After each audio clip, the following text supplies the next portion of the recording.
আর কদিন পরেই ৫ আগস্ট। এদিনে সাবেক প্রধানমন্ত্রী শেখ হাসিনা ভারতে পালিয়ে যাওয়ার ১ বছর পূর্ণ হবে। তার দল আওয়ামী লীগ বর্তমানে নানা ধরনের সমস্যায় জর্জরিত বলে জানিয়েছে দলটির ভেতরের কিছু সূত্র। যদিও দল নিষিদ্ধ হওয়ার বিষয়টি তাদের কাছে অপ্রত্যাশিত ছিল না।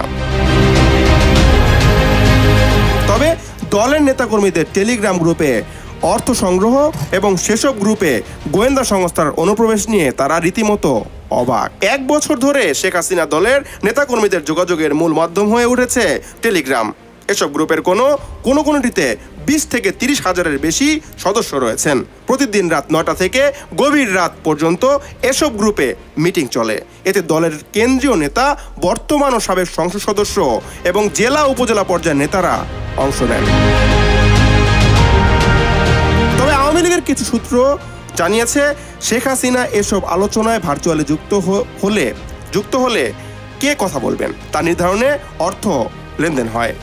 এই অভিযোগের কেন্দ্র রয়েছে দলের সাধারণ সম্পাদক Obaidul Quader. Arnab, news 21 news desk.